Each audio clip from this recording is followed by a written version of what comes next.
Good morning, everyone. Clint McLaughlin here with Midwest Market Management. I've got Riley Sykart on with me here today. It is Thursday, June 19th. It is Juneteenth Day, so no markets today, but weather never stops. Riley, what do we got today? Well, some small changes from Tuesday, but not anything super crazy. So I'll just go ahead and hop right into it. So first thing, Well, heat wave going on here everywhere Yep. except for that one little hole in Southwest Missouri. I wonder what happens there.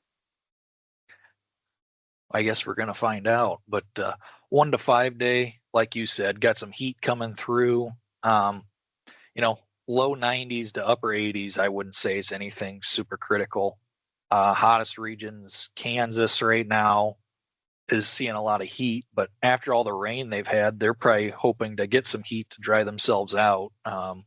As we get into the precip maps, we're going to see, I think that's what's had the biggest effect on this wheat market over the last few days and help spike a big rally. But right now, heat, starting to see some, but not anything to be concerned about right now. And 6 to 10 day. Hey, Riley, go back here just for 1 second. I just wanted to point out, guys, these are the average high temperatures over the 5 days. Now, we intentionally don't do some maps. All we have to do is click a different button and it would show you the highest temperature in the 5 days, which, like for me up here in Northeast Wisconsin, would be, I think we're going to hit 94. So it would distort the map, and we intentionally do the average of the 5 days to try to prevent people from getting too overly concerned on the situation. Yep. So 6 to 10 day shows still warm, but a little bit cooler in the Dakotas and to the north. But other than that, I mean, as you're getting towards the end of June, beginning of July, I'd say that looks about standard to me, Clint. Yeah, I don't set ideal.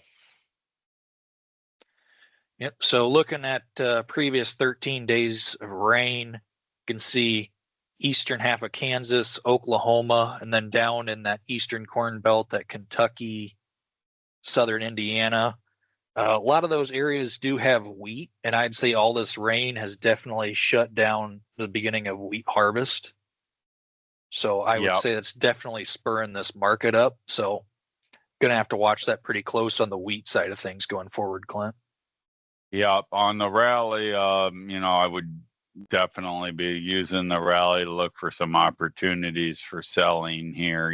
Part of the problem with wheat rallies on wet weather this time of year is it does slow down harvest, can potentially cost some bushels, but oftentimes at the end of the day, what it ends up with is we still have a truckload of bushels. The quality goes down. They adjust for that in the cash price. They blend it with old wheat, and the net result is you have a lot of wheat on hand.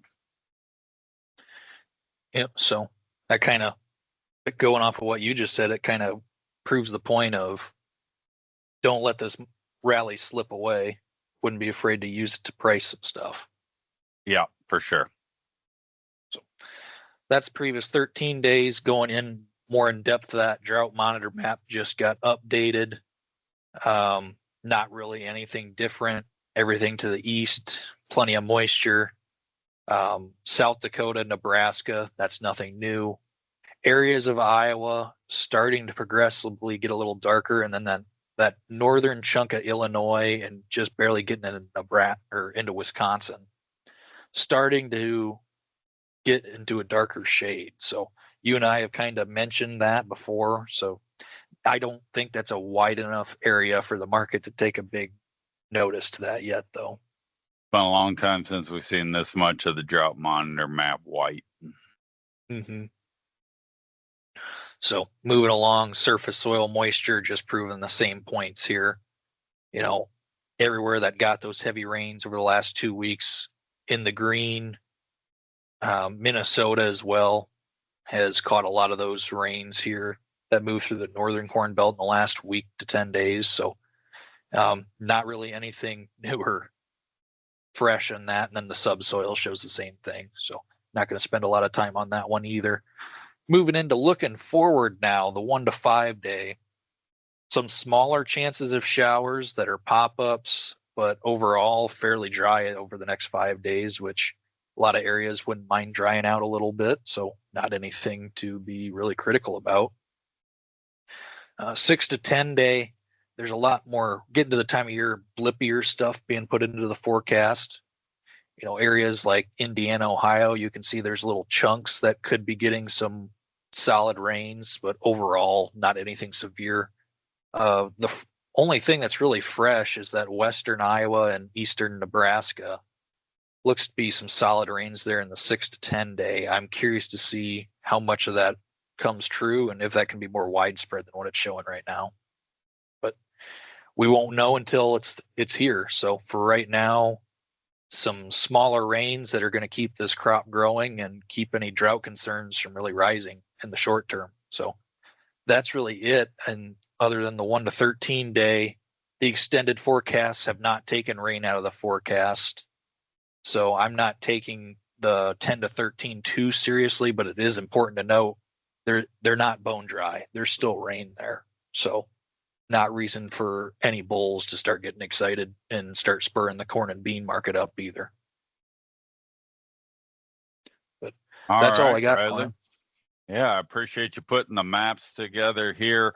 No major alarms as of right now. I think probably the biggest issues on the weather front as far as crop adversity goes is the wheat conditions, as we mentioned. And yeah, unfortunate that boy, you hate to see all that wheat get quality issues going into it, but hopefully they can get it out sooner than later, and crops will keep progressing here. And well, we got June 19th today, so well, it won't be long, and we're going to be looking at some pretty accurate 4th of July weather, and you know, we'll see if we can get any indication as to, you know, a shift in the pattern that could be a concern for late July, early August time period. So other than that, appreciate everybody tuning in. Thanks a lot and have a great day.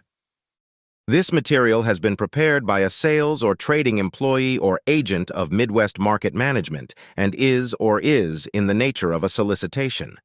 This material is not a research report prepared by of Midwest Market Management Research Department.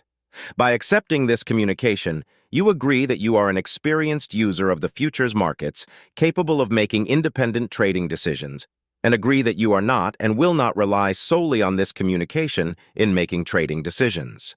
Distribution in some jurisdictions may be prohibited or restricted by law.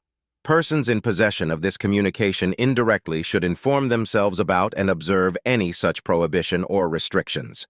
To the extent that you have received this communication indirectly and solicitations are prohibited in your jurisdiction without registration, the market commentary in this communication should not be considered a solicitation.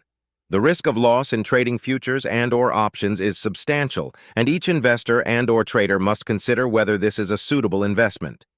Past performance, whether actual or indicated by simulated historical tests of strategies, is not indicative of future results. Trading advice is based on information taken from trades and statistical services and other sources that of Midwest Market Management believes are reliable. We do not guarantee that such information is accurate or complete, and it should not be relied upon as such.